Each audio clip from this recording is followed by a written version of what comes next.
used, the fruit is the safest and most prevalent part of the plant used medicinally. The leaves and fruit have both been used occasionally to make teas and beer, or to season soups in the Western world.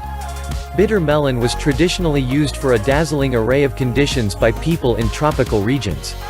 Numerous infections, cancer, leukemia, and diabetes are among the most common conditions it was believed to improve.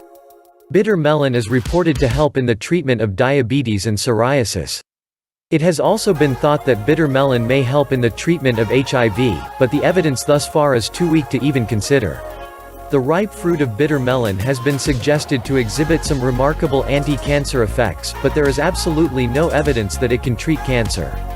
However, preliminary studies do appear to confirm that bitter melon may improve blood sugar control in people with adult-onset type 2 diabetes. The blood-lowering action of the fresh juice of the unripe bitter melon has been confirmed in scientific studies in animals and humans.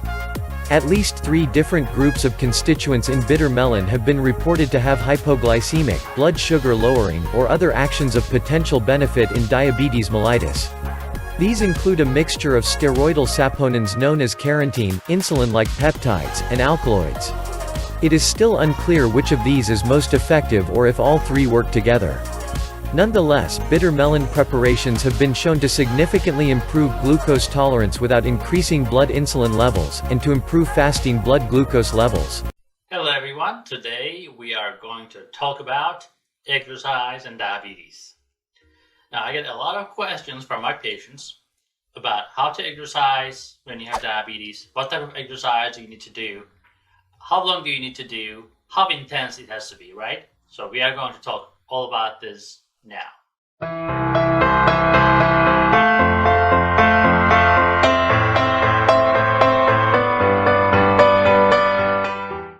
I am Dr. Ahmed Ergin, and I am the founder of SugarMDs.com. I'm an endocrinologist and a diabetes expert. So we are going to start with why you should exercise with diabetes. Now, number 1, exercise will improve the glucose utilization in your body. So basically, if you exercise, the blood sugar that comes from your food will be used by your muscles. Simple as that. If you do not exercise, it's going to turn into fat, and that's going to cause insulin resistance. You will become diabetic if you're not. If you have diabetes, your blood sugar will remain high, and that's the definition of diabetes, right? So your body cannot handle the sugar that comes from the diet.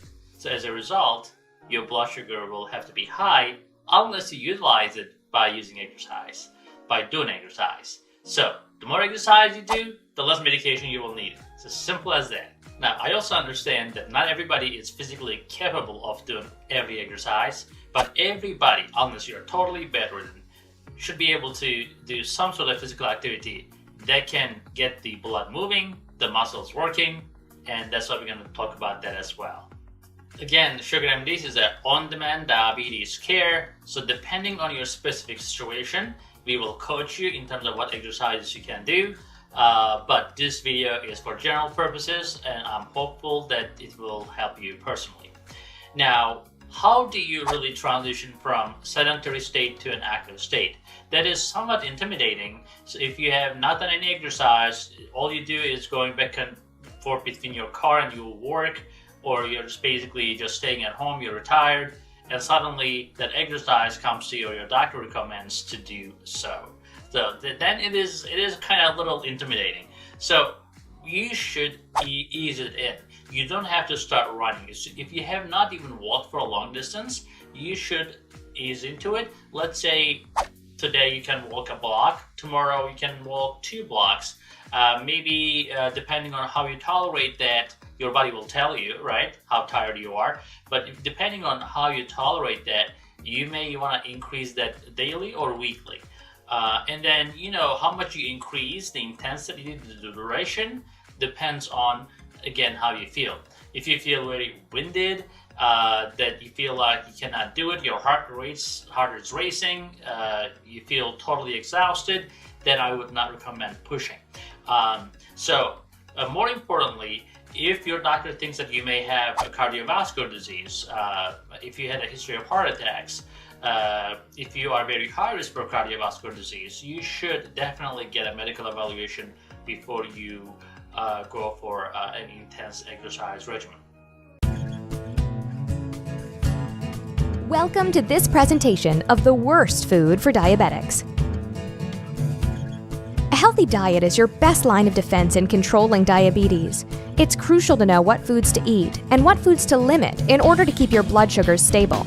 The glycemic index, referred to as GI for short, is a rating system that assigns foods with a number on a scale of 0 to 100 that's based on how much and how fast they affect blood sugar levels. Experts recommend a low glycemic index diet for diabetics, which means choosing foods based on how they affect blood sugar levels. Low GI foods are slow to digest and have slower absorption rates, and therefore have less impact on blood sugar levels as opposed to high GI foods that cause blood sugar spikes and place an undue hardship on the pancreas to produce insulin to counteract such spikes. Simple carbs like white starches turn into sugars as they're digested and are high on the GI scale, and therefore should be limited. Unlike whole grains, processed grains like white rice, pancakes, white flour, bread, and pasta have a much higher impact on blood sugars. Soda and flavored coffee drinks are loaded with sugar and have no nutritional value. Limit your intake, or better yet, replace them with water, seltzers, hot cocoa, plain coffee, or tea with lemon. Burgers and fries are high in fat, carbs, and sodium. Those with diabetes need to be mindful of fat intake because they're at a higher risk for heart disease. It is therefore best to avoid the drive-thru as much as possible.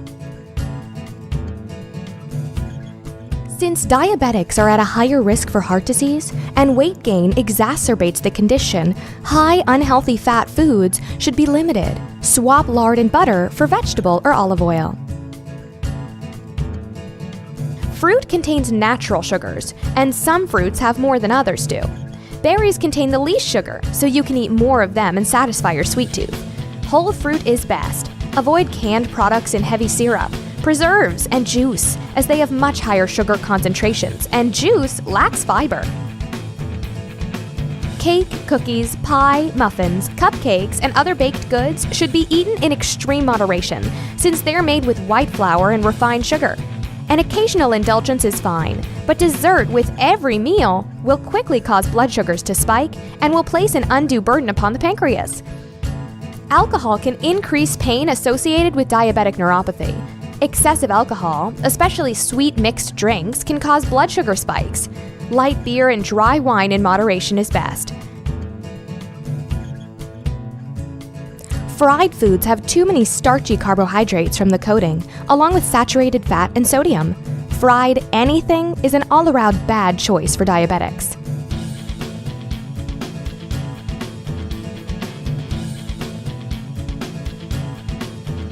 One basket of chips almost doubles the amount of carbs that a diabetic should consume in one meal, not including the main course. Mexican food is typically high in fat, salt, and carbs.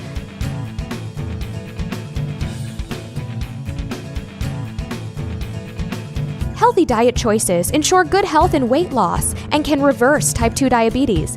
Take action today and make better choices to keep your diabetes under control.